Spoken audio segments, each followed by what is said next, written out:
혹시 여러분들 지난 한 주간을 사시면서 누군가를 향해서 또는 어떤 사건을 향해서 지금 이제 제가 말하게 될 그런 식으로 생각을 하셨거나 또는 말을 내뱉으셨거나 또는 뭐 이렇게 SNS 상에 글을 이렇게 쓰신 적이 있는지 한번 돌아보시기 바랍니다.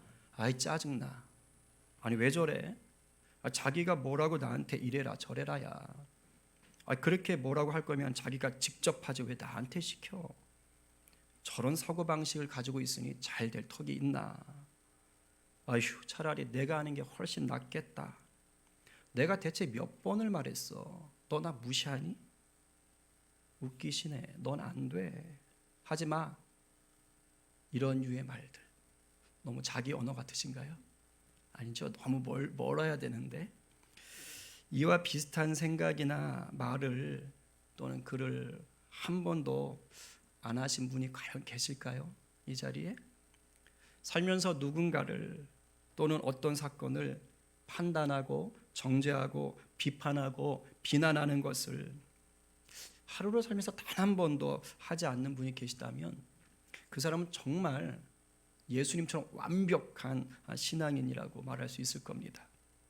그러나 아마도 한 사람도 예외 없이 뭐 정도의 차이는 있겠지만 누군가를 향해서 또는 어떤 사건을 향해서 판단하고 정죄하고 비난하고 때로는 저주까지 해가며 살았을 겁니다. 판단은 하나님 주신 정상적 기능 중에 하나이기 때문에 판단을 안 할 수는 없거든요. 그래서 여기서 벗어날 수는 없어요. 어제 예배팀 나눔을 하는데 한 지체가 이런 얘기를 해요. 한 주 동안 어떻게 살았는지 이렇게 쭉 나누면서 이제 예수님과의 삶을 얘기하는데 자기는 한 주간 동안 너무너무 힘들었대요. 좋은 게 하나도 없었다. 그래서 안 좋은 일 하나가 이렇게 마무리되면 또 안 좋은 일이 또 닥치더라.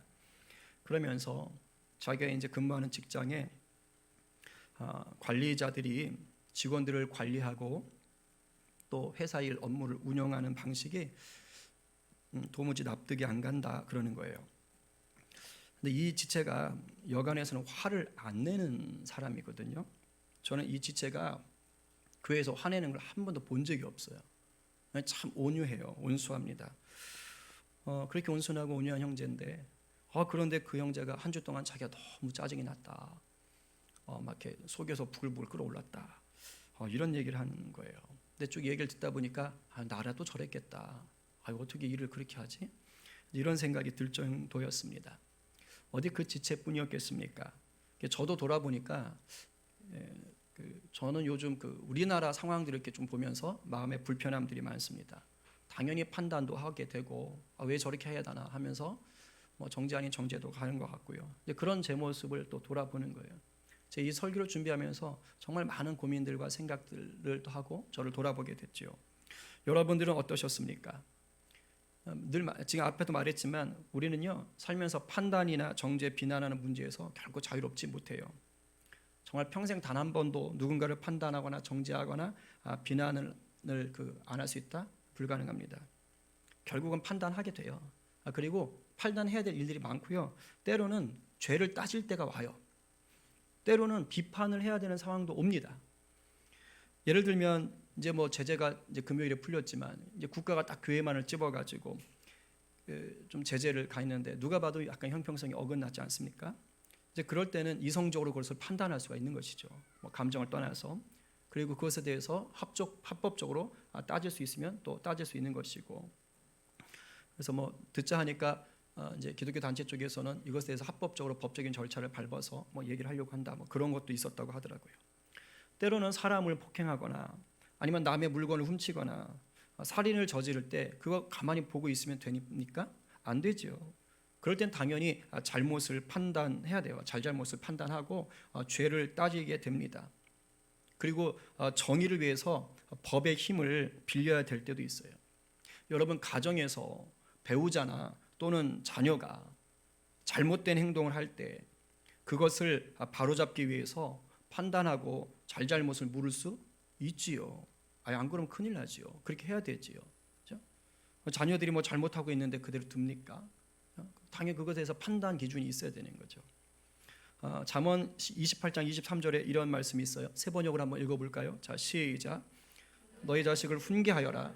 그러면 그가 너를 평안하게 하고 너의 마음에 기쁨을 안겨줄 것이다. 그러니까 막 감정적으로 혼내라 이런 뜻이 아니라 자녀에 대해서 훈계해야 될 일이 있으면 해야 된다는 거예요. 그게 성경적 가치입니다. 그냥 뭐 우리 애는 그냥 되는 대로 키워요. 아니에요. 그거 무관심이고 방목이에요. 성경은 그렇게 하지 말라 그래요. 훈계하라 그래요. 근데 이제 오늘 말씀을 잘 듣고 하셔요. 오늘 말씀 잘 들으셔야 되는 거예요. 가정뿐이 아니에요. 우리가 사는 뭐 직장, 학교, 나아가서 이 교회 안에서도 이런 일들은 비일비재해요. 이렇게 판단하고 뭔가 잘잘못을 따져야 되고 때로는 이것이 죄의 문제구나라는 것에 대해서 얘기를 할 수밖에 없는 상황들이 있다고요. 근데 그런 것들에 대해서 아예 막지 않습니다. 잠언 9절 하나만 더 읽어볼까요? 28장 23절입니다. 자, 시작. 아첨하는 사람보다는 바르게 꾸짖는 사람이 나중에 고맙다는 말을 듣는다. 그러니까 우리가 살아갈 때요, 그냥 이 손바닥 비비는 것보다는요, 때로는 직언, 충언, 조언 이런 것들을 할 수 있는 사람이 그때 고마웠어. 이 말을 들을 수가 있다는 것입니다. 맞습니다. 지금 예수님은 우리에게 판단이나 정죄나 비판 그 자체를 전혀 해서는 안 된다 이 말씀을 하시는 게 아니에요. 사실은 예수님조차도 하나님 말씀대로 살지 않는 아주 위선적인 바리새인과 서기관들을 향해서 야, 이 독사의 자식들아, 회칠한 무덤 같은 놈들아, 이렇게 예수님도요 비난 아닌 비난을 하셨어요.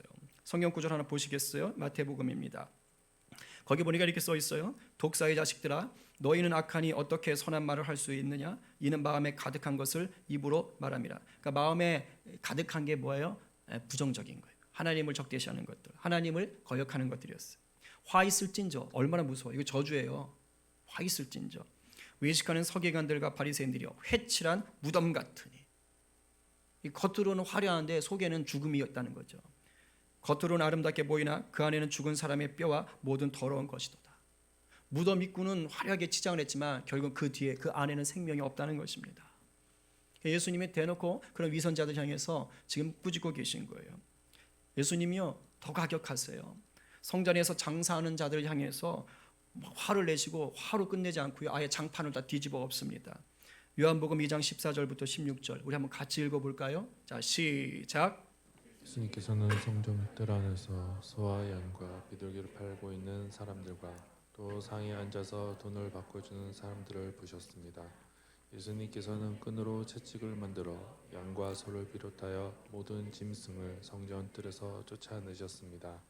예수님께서는 돈 바꾸는 사람들의 상을 뒤엎으시고 그 사람들의 돈을 흩으셨습니다. 그리고 비둘기를 파는 사람들에게 명령하셨습니다. 이것들을 여기서 치워라. 내 아버지의 집을 시장터로 만들지 마라.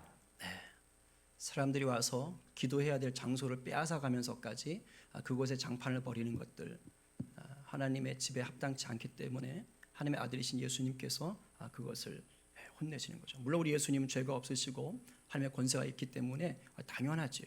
당연히 하실 수 있습니다. 네, 예수님의 이런 하신 것들을 바라볼 때 우리가 예수님 닮는다고 한다면 오늘 본문은 예수님께서 우리에게 아예 비판 자체, 판단 자체 뭐 이런 것들을 하면 안 된다, 이건 아니라는 것을 우리가 알 수가 있는 거예요.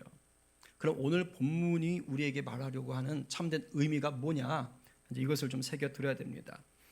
제가 설교 초반에 비판이라는 말만 지금 쓰지 않고요, 비판 말고도 다양한 의미를 곁들여서 지금 얘기하고 있다는 것을 눈치가 있는 분들 바로 체크하실 거예요. 제가 짜증, 판단, 정죄, 비판, 비난, 잘잘못을 따진다, 뭐 죄를 묻는다, 제가 이런 식으로 지금 계속해서 얘기를 하고 있습니다.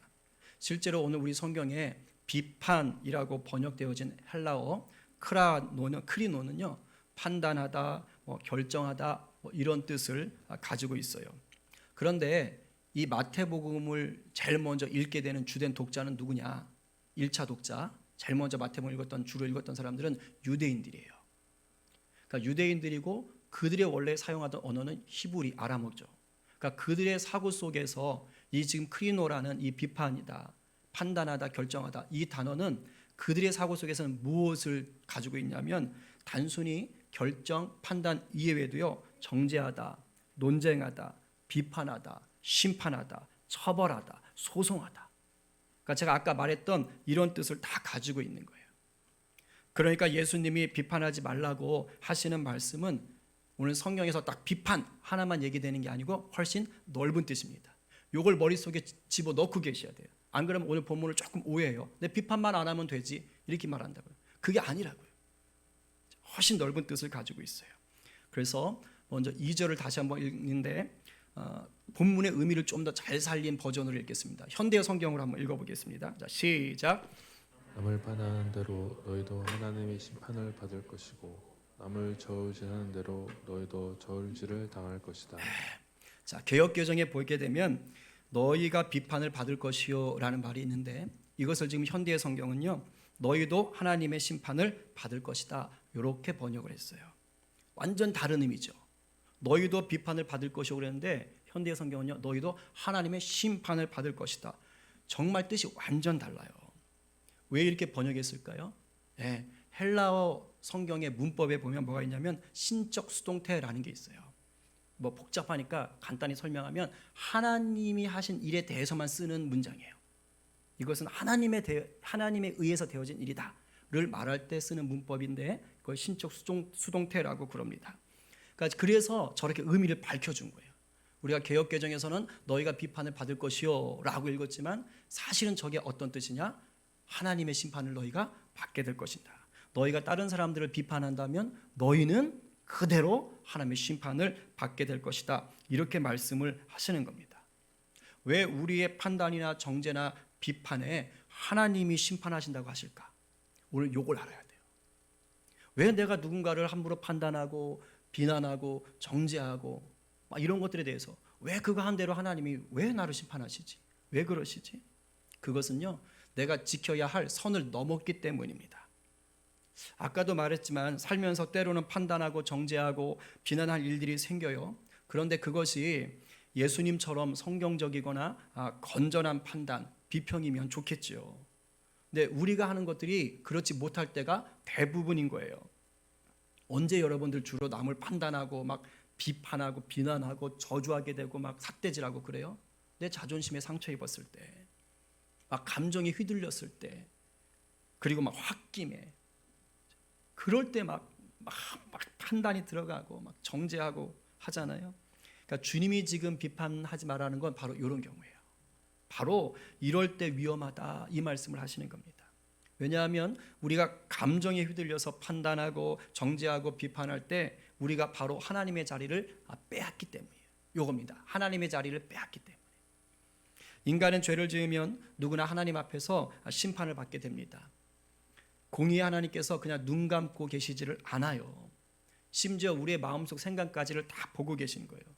그런데 대부분 우리가 죄를 지을 때마다 하나님이 너 죄 지었네? 그래서 죄 지을 때마다 즉결 심판을 하시지는 않아요. 그냥 참고 넘어가실 때가 많아요. 기다려 주십니다. 그러다가 야 이건 좀 심하다. 너 브레이크가 고장난 것 같아. 이제 그럴 때 가끔씩 하나님이 손을 대십니다. 이유는 혼낸다기보다는 정신 차리라는 거예요. 다시 돌아올 수 있는 그러한 사인을 지금 주시는 거예요. 너 너무 갔다. 안 돼. 그러면 안 돼. 이렇게 사인 주시는 겁니다. 이렇게 하시면서 마지막 최후의 심판 날까지 하나님이 최종 심판을 뒤로 미루세요. 그리고 기다려 주시는 겁니다. 그러니까 죄에 대해서 판단하고 판결하시는 것은 누가 하신다고요? 하나님이 하실 일이에요. 이걸 명심하셔야 돼요. 그런데 내가 내 감정을 따라서 내 기분을 따라서 다른 사람을 함부로 판단하고 정죄하고 비판하고 저주하면 하나님이 하실 일을 내가 빼앗는 게 되는 거예요. 하나님이 하시는 일인데 내가 그 자리에 올라가는 것입니다. 우리 주님이 지금 오늘 본문에서 이걸 말씀하시는 거예요. 그리고 이런 사람들 향해서 외식하는 자들아 라고 얘기하는 거예요. 위선자라는 거예요. 위선자처럼 자기는 전혀 잘못을 안 하는 사람처럼 여기는 거예요. 그리고 남한테만 뭐라고 하는 겁니다. 이걸 요즘 나타내는 말이 있죠. 일명 내로남불 덫에 빠진 거예요. 내가 하면 로맨스, 남이 하면 불륜. 자기는 괜찮아. 그러니까 자기 걸 못 봐 잘못을. 남 잘못하는 건 기가 막히게 보고 또 비난하는 것이죠. 이것은요 하나님 자리에 앉아서 남을 판단하고 정죄하고 비난하는 모든 사람들에게 해당하는 것입니다. 아니 이 세상 사람들 중에서 심판주가 되시는 하나님 자리에 앉을 수 있는 사람이 그 누가 있겠어요? 아무도 없잖아요. 제 아무리 위대한 성인 군자라고 해도 안 됩니다. 왜요? 인간은요, 예외 없이 하나님이 구원해 주시지 않으면 결국은 지옥에서 영원한 죄 형벌에 갇힐 수밖에 없는 그러한 연약한 존재입니다. 그런데 자기가 감히 하나님의 심판 자리에 앉아서 남을 판단하고 정죄하고 비난하고 저주하고 있다면 이건 자기가 지금 어떠한 처지에 있는지를 전혀 모르고 있는 거죠. 요즘 우리가 사는 이 세상을 좀 돌아보니까 온통 하나님의 자리에 앉아서 자신이 심판장 노릇하려는 사람들이 넘쳐나고 있어요. 더군다나 요즘 SNS가 얼마나 발달되어 있습니까? 페이스북이나 유튜브 여러분 한번 보세요. 거기 보면은요 굉장합니다. 아주 그냥 탄탄한 논리와 막 그럴듯한 자료들로 무장을 해가지고 그냥 상대를 확실하게 무너뜨리기 위해서, 밟아버리기 위해서 엄청난 자료들이 올라오고 엄청난 글들이 올라와요. 막 서로 싸우고 지지고 볶고 난립니다. 이게 정치인들만 그런 게 아니에요. 일반인들 중에서도 이런 일들이 널려 있어요. 물론 건전한 비판은 어느 정도 사회 발전을 위해 기여하는 측면이 있습니다. 그러나 잘 들으세요. 아무리 사이다 같은 비판이어도, 속을 시원하게 만드는 비판이어도요, 비판을 위한 비판, 상대를 밟아버리기 위한 비판, 나의 성공만을 위한 비판은 주님께 책망을 받을 수밖에 없습니다. 2차 세계대전 중에 독일에서 나치에게 굴복하지 않고 끝까지 참된 복음을 붙잡고 항거했던 분이 계세요. 우리 누구 많이 아시죠? 보네포 목사 많이 아시죠? 그분 말고 헬무트 틸리케라는 목사님도 계십니다. 그분이 산상수훈에 관련해서 책을 쓰셨는데 그 책에 이런 구절이 나와요. 인간의 비난과 비판은 절대로 악을 바로잡을 수 없고, 그러니까 악에 대해서 얘기할 수는 있어요. 그러나 악을 바로잡을 수 없고 오히려 더 가중시킬 뿐이다. 여기서 인간의 비난과 비판은 뭐죠? 하나님 자리에 앉아서 하는 비난과 비판을 말합니다. 너가 악해! 라고 말할 수는 있어요. 바로잡을 수 없다는 거예요. 맞는 말이에요. 근데 안타깝게도 세상만 그런 게 아니라는 거예요. 예수 믿는 우리들도 예외가 아니에요.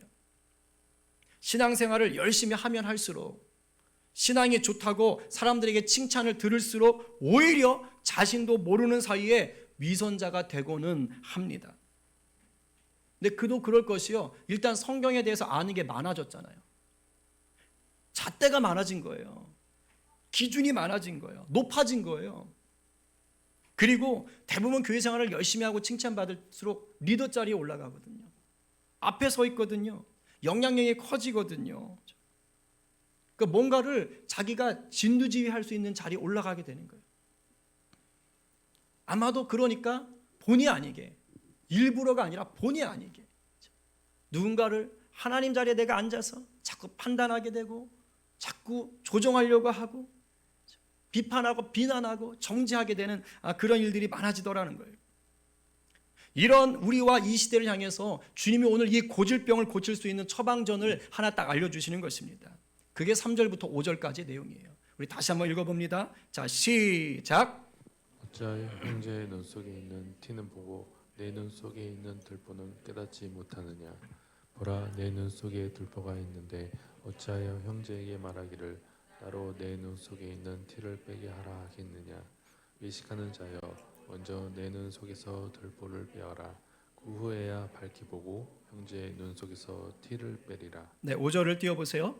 본문을 잘 보고 있으면 상대편에 있는 눈에 있는 티를 보는 것 또는 그 눈에 있는 것을 빼주려고 하는 것 자체가 잘못은 아니라는 걸 알 수 있어요. 왜냐하면 5절 마지막에 뭐라 그랬어요? 눈 속에서 티를 빼내게 될 것이다 라고 얘기하거든요. 그러니까 빼낼 수 있다라는 거예요. 빼낼 수 있다는 거예요. 뭐가 해결되면 내 눈 속에 있는 들보를 빼내면.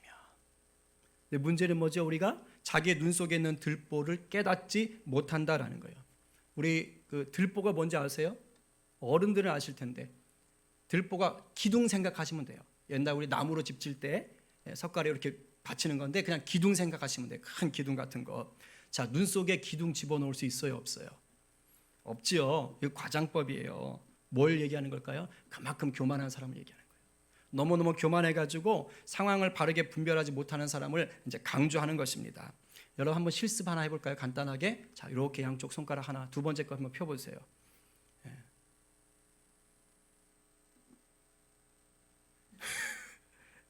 예, 펴봤어요? 폈죠? 예. 저는 아이들만, 딸 왜 안 해? 예. 자, 폈죠? 자, 펴서 요걸 눈앞에 이렇게 가까이 대보세요. 바짝 대세요. 바짝 멀리 대지 마시고. 예. 자, 그리고 저를 보세요. 제가 제대로 보여요? 바짝 대세요. 바짝 대셔야 돼요, 눈앞에. 자, 그 상태로 옆 사람 한번 보세요, 서로. 제대로 보이시나요? 안 보이죠? 예, 기둥까지 갈 것도 없어요. 손가락 하나만 우리 눈앞에요. 딱 이게 있어도요. 앞에 제대로 볼 수가 없습니다. 이거 생각하시면 돼요. 혹시 비문증이라고 들어보셨어요? 그런 걸 알아보신 분들도 계실 텐데 눈앞에 자꾸 무슨 먼지나 머리카락이나 심지어 무슨 벌레 같은 것이 둥둥 떠다니는 것 같은 그런 현상인 거예요. 근데 이게 벌레가 있냐고 잡으면 안 잡혀요.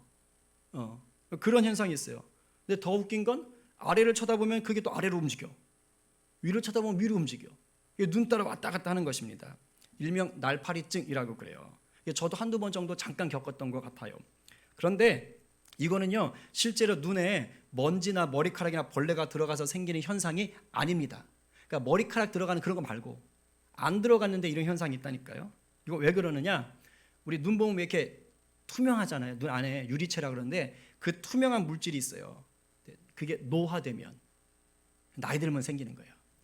노화되면, 그러니까 내가 젊은데 그런 현상이 왔다? 그럼 눈만 늙은 거예요. 그러니까 노화되면 그 물질, 투명한 물질이 탁해지거나 아니면 거기에서 부유물이 생겨요. 아주 작은 부유물들이. 그게 눈 안에 있어서 그런 겁니다. 그래서 눈으로 들어오는 빛을 그게 막는 거예요. 가리는 거예요. 그래서 자꾸 그만큼이 무슨 벌레라든가 머리카락이라든가 먼지처럼 보이는 겁니다. 자, 무슨 말이지요? 눈 밖에서 이물질이 들어와서 문제가 된 게 아니지요. 내 눈 자체에 문제가 있는 거예요. 오늘 본문이 그와 똑같습니다. 다른 사람을 보는 또는 세상을 보는 것에 문제가 있는 게 아닌 거예요. 그러니까 다른 사람이나 세상에게 문제가 있는 것이 아니라 그것을 보는 내 눈에 문제가 있는 거예요. 내 눈에. 내 마음, 내 생각이 아직 성령님의 다스림 아래 있지 않아서 그래서 문제가 생기는 것입니다. 내가 하나님 자리에 앉아 세상을 판단하고 정죄하고 비판하고 저주하게 될 수밖에 없는 거예요. 내 안에 교만이 가득 차니까. 내가 하나님 자리에 앉아 있으니까. 내가 하나님 자리에 앉아 있으니 다른 사람들은 어떻게 여기겠어요? 어떻게 다른 사람들을 존중하고 높일 수가 있겠습니까? 더더욱 못하죠. 성령의 다스림 아래서 제대로 분별할 수 없기 때문입니다. 이런 것들을 표현하며 이런 사람들이 어떻게 돼요? 똥오줌을 못 가리는 거예요. 그래서 6절의 말씀이 나오는 것입니다. 거룩한 것과 진주를 개나 돼지한테 던지는 인생을 사는 거예요. 여기서 거룩한 것과 진주란 복음을 얘기하는 거예요. 복음을. 그리고 개와 돼지는 그때 당시 유대인들이 정말로 싫어하던 경멸하던 짐승이었어요. 부정하게 여기는 것이었습니다. 그러니까 교만해서 분별력이 없이 하나님 자리에 앉아있는 사람은 복음의 가치를 어떻게 한다고요? 망가뜨린다고요. 그렇게 산다는 것입니다. 그래서 주님이 이런 고질병을 고치려고 야, 네 눈 속에 있는 들보부터 빼! 그래야 돼! 라고 말씀하시는 겁니다. 자, 이제 여기까지 이해가 됐어요. 그럼 도대체 들보를 빼야 되려면 어떻게 해야 되나?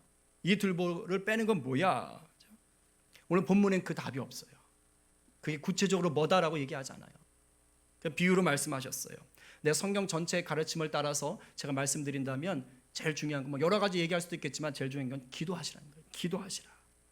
누군가를 또는 어떤 사건을 판단하거나 정죄하거나 막 비판하거나 저주하고 싶은 마음이 생길 때 먼저 기도하세요. 물론 이것을 위해서 늘 기도하는 게 좋죠. 그러나 그런 것이 올라올 때 막 남편을 향해서, 아내를 향해서, 자녀를 향해서, 아니면 교우들을 향해서, 친구를 향해서, 이웃을 향해서, 이 사회를 향해서 막 부릴 때 일어날 때, 거래처를 향해서, 손님들을 향해서 막 일어날 때 먼저 하나님 앞에 먼저 나가세요. 먼저 나가세요. 그래서 세 가지를 놓고 먼저 기도하세요. 세 가지를. 첫 번째, 내 눈 속에 있는 들보를 빼내기 위해서요, 겸손을 구하세요. 겸손을. 들보가 내 눈 속에 있다는 말은 위선자라는 것이고요, 교만하다라는 거라고 했습니다. 그래서 제일 먼저 내가 하나님 앞에 구해야 될 것, 기도해야 될 게 뭐냐? 하나님, 제가 혹시 하나님 자리에 앉으려고 하는 게 아닌지요? 이걸 물어봐요. 제가 지금 제 마음의 중심에 하나님이 왕자에 올라있지 않고 제가 그 자리에 있지는 않습니까? 제 안에 제가 비난하려고 하는 상대와 똑같은 죄가 있는데, 그런 모습이 있는데 혹시 제가 그걸 놓친 건 아닙니까? 아니면 제가 그 상대에게 어떤 문제로 뭐라고 막 하려고 하는데 저한테는 그것보다 더 큰 죄가 있지는 않습니까? 물어보는 거예요. 그거 아세요? 누군가가 어떤 상대에 대해서 감정적으로 막 판단하고 비난하려고 할 때요, 대부분은 자기도 그 사람과 비슷한 성향이거나 또는 그 사람이 주로 하는 말이나 행동과 비슷하게 사는 사람이에요. 그래서 부딪히는 거예요. 그래서 거슬리는 거예요. 왜냐하면 내가 봐도 나 이런 게 싫거든요.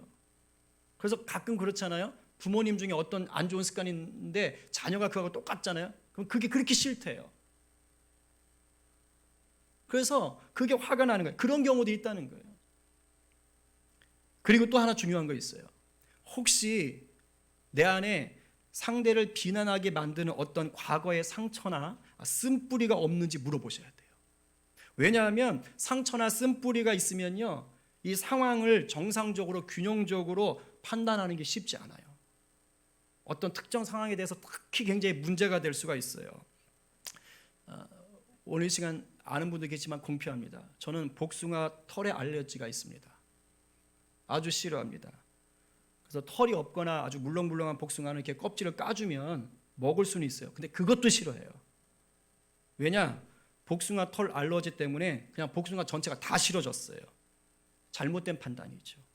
근데 요즘 이걸 노리고 저를 괴롭히는 한 친구가 있어요.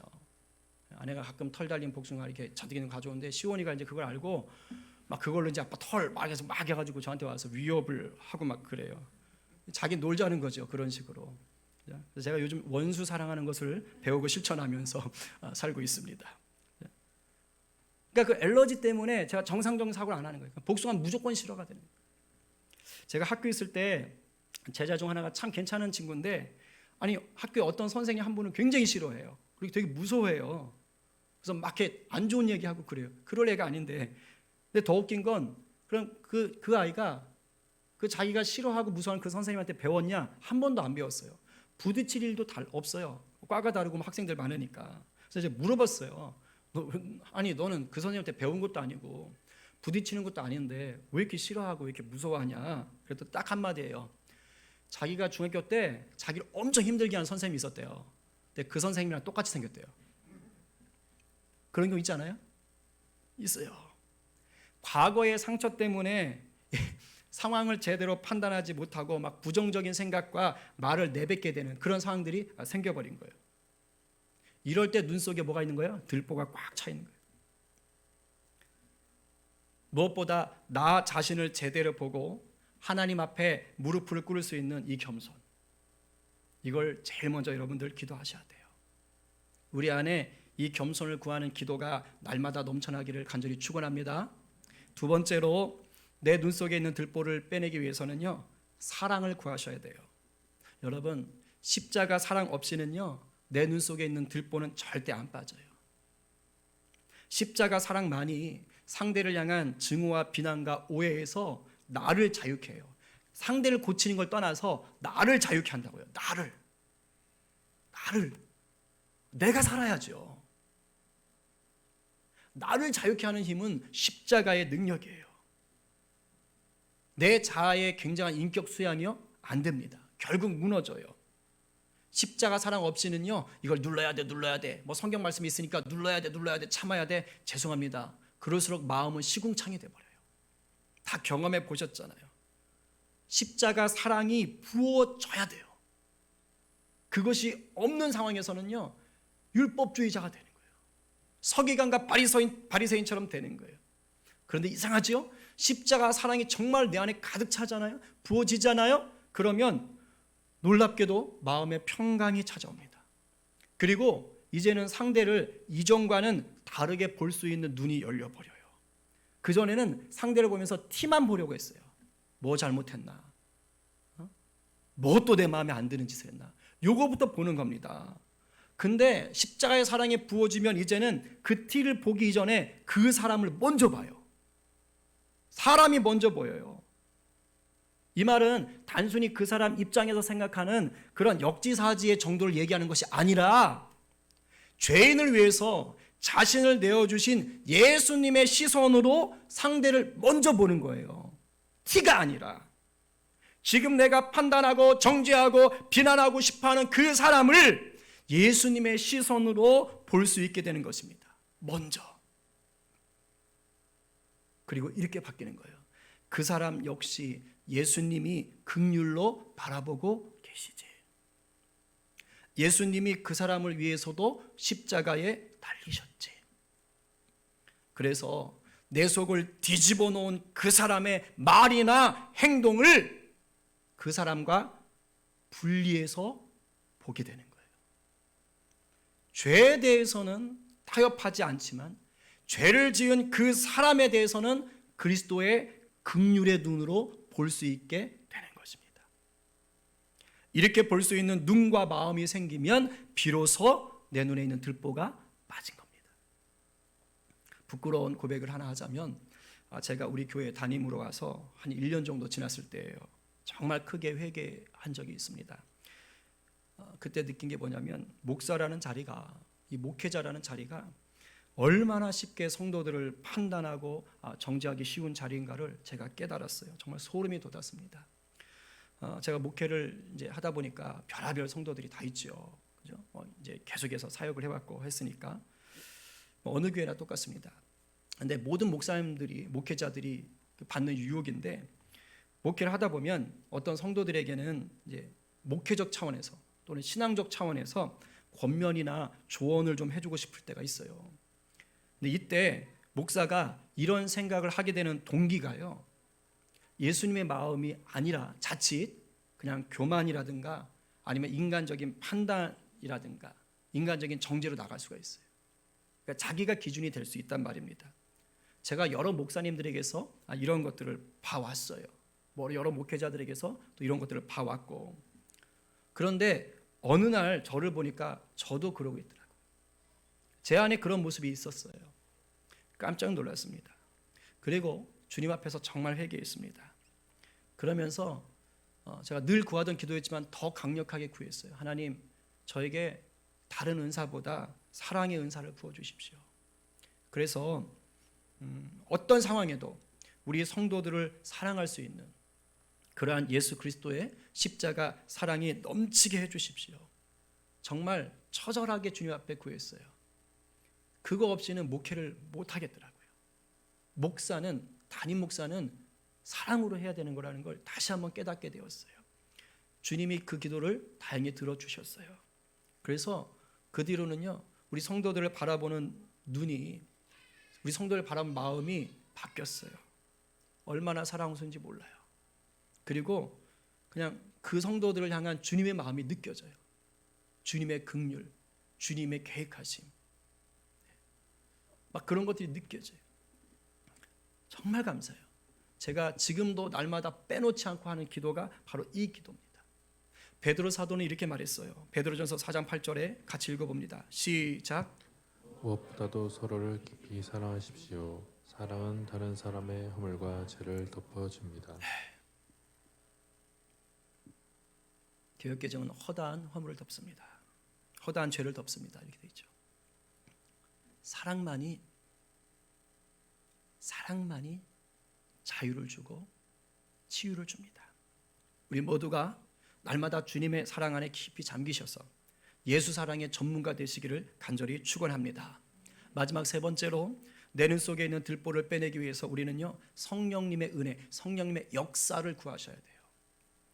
때로는 상대의 눈에서 티를 빼줘야 할 위치에 설 수 있어요. 그냥 가만히 있으면 안 되고, 그렇죠? 모른 척하고 넘어가면 안 되고, 상대 눈 속에 있는 티를 보고 그것을 빼줘야 될 때가 있다고요. 내 눈에 들보를 빼는 상태에서. 사랑하는 가족이, 친구가, 성도가 하나님으로부터 멀어지려고 할 때 그때 손을 내밀어 줘야 될 때가 있다, 이 말입니다. 말하기 불편해도 그건 죄라고, 그건 하나님과 멀어지는 삶이라고 알려줘야 할 때가 있다는 거예요. 그럴 때요 성령님이 도우셔야 돼요. 내가 하는 것이 아니라 성령께서 나를 통해 일하시도록 은혜를 구해야 돼요. 오늘 5절 말씀에 네 들보를 뺀 다음에야 비로소 상대 눈에 있는 티를 빼리라. 뺄 수 있어요. 내가요? 아니요. 성령이 나를 통해서요. 기도하셔야 되는 거예요. 왜냐하면 그런 일을 해야 될 위치라든가 상황이 올 때가 있거든요. 그러나 여러분, 무엇보다 여러분이 구해야 할 성령의 은혜는, 역사는 뭐냐? 내가 나서기 전에, 직접 나서기 전에 성령님이 직접 상대를 만져주는 겁니다. 성령께서 친히 그 사람에게 찾아가셔서, 그 사건에 찾아가셔서 그 사람을 용서하고 깨닫게 하시고 회개하게 하시고 돌이키게 해주시는 거예요. 뭐지요? 중보기도예요. 중보기도를 통해서 상대 눈 속에 있는 티가 빠지게 하는 것입니다. 이게 최고의 기도예요. 이게 최고의 성령의 역사예요. 그럼 나는 한 일이 없냐고요? 아니요. 기도했잖아요. 내가 직접 나서지 않아도 될 수 있도록 성령이 일하시도록 내가 기도했잖아요. 성령이 내 중보를 듣고 바꾸시는 거예요. 이것을 믿는 자가 중보기도를 하는 겁니다. 성령의 다스림 안에 있는 자는요, 눈 속에 들보가 들어올 여지가 없어요. 그런 사람을 통해서 성령께서 일을 하시는 거예요. 우리가 그 일에 부름받은 겁니다. 우리 모두가 성령 충만하여서 성령의 열매를 주렁주렁 맺게 되는 복된 성도 되시기를 간절히 축원합니다. 마무리하겠습니다. 판단이나 정죄, 비판이나 비난에서 자유로울 수 있는 사람 하나도 없다고 그랬습니다. 근데 많은 경우는 내가 하나님 자리에 앉아서 심판장 노릇하려고 한다는 거예요. 주님은 이것을 교만의 죄이고 위선자라고 말씀하십니다. 그러면서 우리 눈 속에 있는 들보를 먼저 빼내면 고칠 수 있다고 하셔요. 들보를 빼내는 방법, 기도하시는 거예요. 어떻게 해요? 누군가를 판단하고 비난하고 싶을 때 주님, 나를 겸손케 하소서, 내게 사랑을 부어주소서, 성령으로 역사하여 주십시오. 그럴 때 내 눈 속에 있는 들보는 빠지고 상대 눈 속에 있는 티도 빼줄 수 있습니다. 내 눈에 들보를 빼야 나도 살고 남도 살릴 수 있습니다. 이것을 위해서 우리 주님이 나와 그 사람과 이 세상을 위해서 십자가에 달려 죽으신 거예요. 잊지 맙시다. 예수 사랑, 예수 생명만이 모든 미움과 분열과 저주를 끊어낼 수 있습니다. 우리 안에 이 예수 생명, 예수 사랑이 가득 넘치게 되기를 간절히 축원합니다. 이 시간 찬양하고 기도하겠습니다.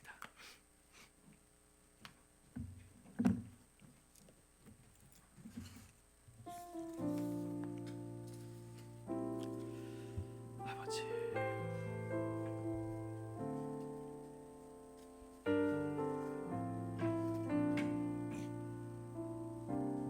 보소서 주님, 보소서 주님, 나의 마음은 선한 것 하나 없습니다.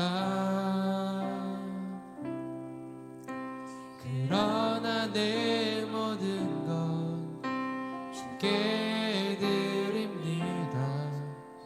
사랑으로 안으시고 날 새롭게 하소서. 보소서 주님, 보소서 주님, 나의 마음은 선한 것 하나 없습니다. 그러나 내 모든 것 주께 드립니다. 사랑으로 안으시고 날 새롭게 하소서. 주님 마음, 주님 마음 내게 주소서. 내 아버지, 주님 마음 내게 주소서. 나를 향하신 주님의 뜻이 이루어지도록 아멘, 아멘, 아멘. 주님 가르치소서. 내게 사랑을 가르치소서. 당신의 마음으로 용서하게 하소서. 주의 성령 내게 채우사 주의 길 가게 하소서. 주님 하신 마음 주의 성령 내게 채우사 주의 성령 내게 채우사 주의 길 가게 하소서. 주님 하신 마음 주소서. 목소리 높여서 주님 마음 내게 주소서. 아멘. 내 아버지 주님 마음 내게 주소서. 나를 향하신 주님의 뜻이 이루어지도록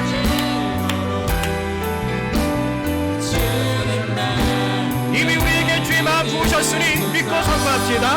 주님 마음 내게 주소서. 주님 마음 내게 주소서. 넘치도록 내 아버지 주님 마음 내게 주소서. 나를 향하신 주님의 뜻이 이루어지도록 주님 마음 내게 주소서. 이 시간 기도합시다. 우리는 얼마나 많이 내가 하나님 자리에 앉아서 상대를 판단하고 정죄하고 비난하고 저주했습니까? 겉으로 드러내진 않아도 속으로 그럴 때는 얼마나 많았습니까? 물론 판단해야 될 때 오지요.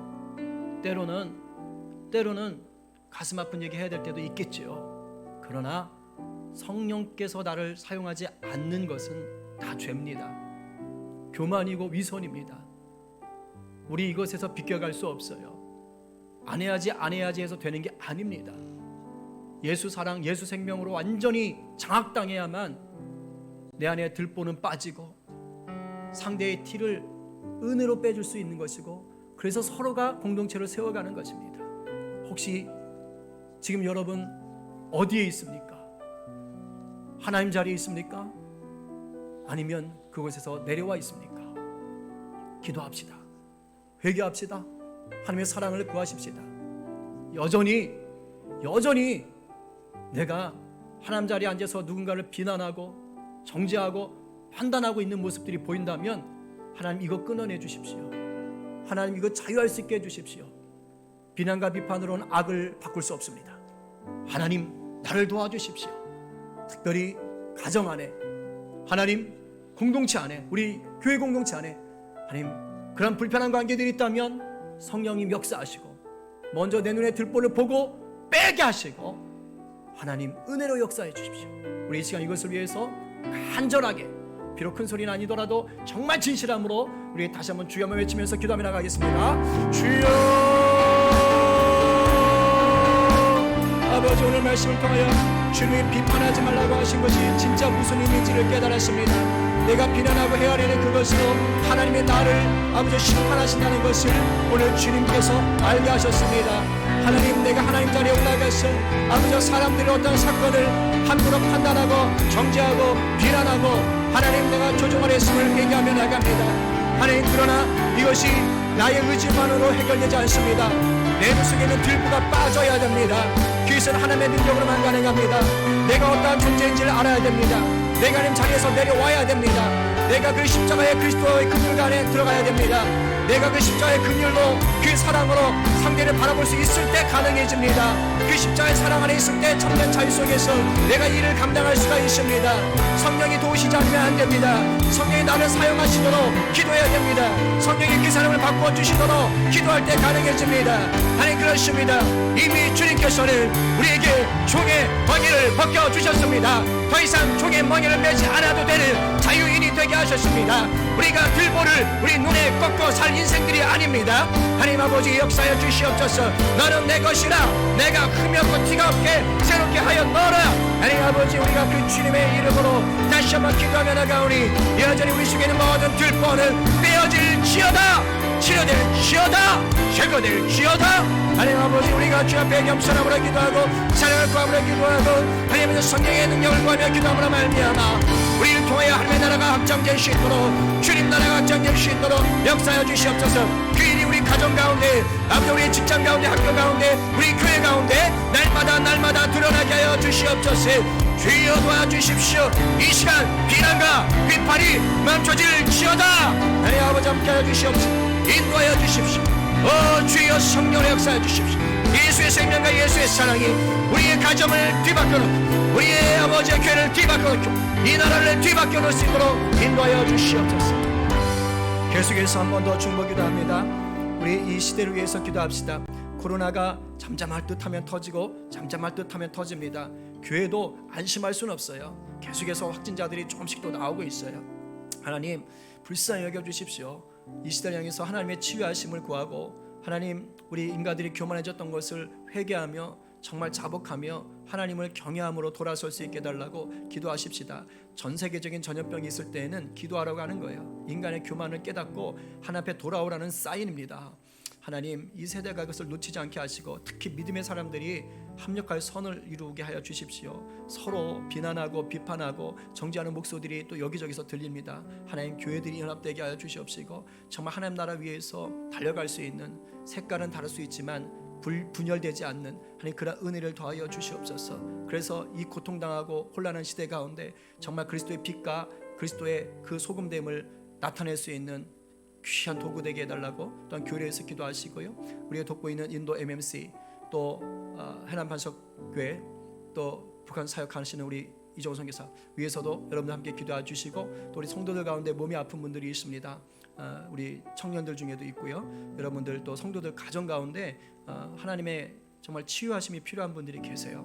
암으로 또 수술의 회복으로 여러 가지로 어려운 분들이 계시는데 또 위에서도 여러분들 기도해 주시기를 바랍니다. 생각나는 대로 좀 기도해 주시길 바랍니다. 이 시간 다시 한번 주여 한번 외치고 간절함으로 기도하겠습니다. 주여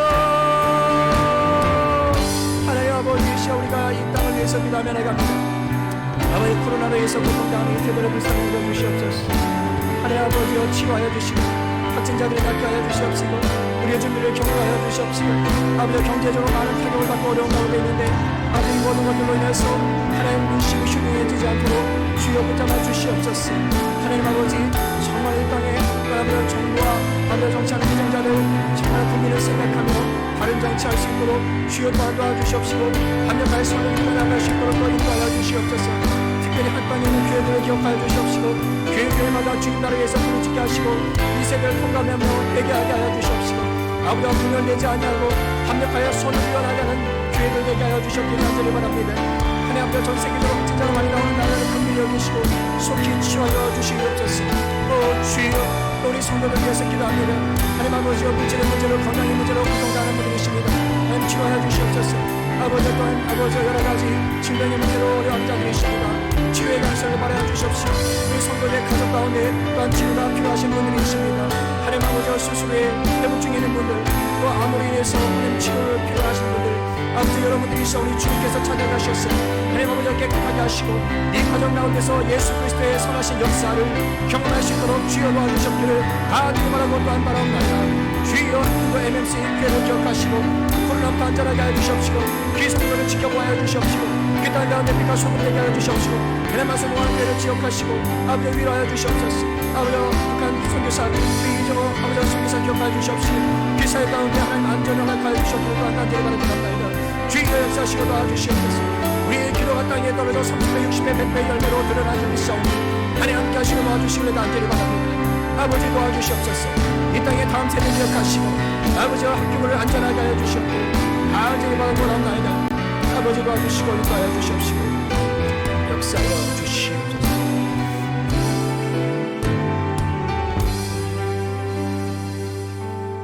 살아계신 주님, 오늘도 말씀을 통해 깨닫게 하시고 회개하게 하시고 다시 달려갈 수 있는 힘도 주시니 감사합니다. 하나님, 그저 한 번 듣고 잊고 마는 그런 말씀 되지 않게 하시고 우리 가슴에 우리 삶에 새겨지는 말씀 되게 역사하여 주시옵소서. 하나님, 예수님 닮아간다는 것이 무엇인지를 다시 한번 생각하고 그리스도의 사랑으로 이 세상을 바라보며 그리스도의 사랑으로 치유하고 또 고치며 나아갈 수 있는 그리스도의 통로 도구 되게 하여 주시옵소서. 하나님, 우리 성도들 이 시간 귀한 물질을 구별하여 주님 앞에 드립니다. 여러 제목으로 드립니다. 드리는 그 손길들 하나님 기억하여 주셔서 바치는 물질마다 주님 나라 이루게 하시고 드리는 그 손길마다 하늘의 복을 풍성히 누리게 하여 주시옵소서. 하나님, 학교와 직장과 또 발디는 곳곳에서 그리스도의 향기 되기 원합니다. 주여 성령 충만하게 하여 주시옵소서. 특별히 육체의 질병으로 또 아픔으로 고통당하는 성도들이 있습니다. 성도의 가족들이 있습니다. 하나님, 이 시간 찾아가셔서 치료의 강선을 바라여 주시옵시고 주가 채찍에 맞음으로 나음을 입었다 하셨사오니 그 나음을 우리에게 이미 허락한 줄 믿사오니 받아 누리게 하여 주시옵소서. 감사하며 예수님의 이름으로 기도하옵나이다.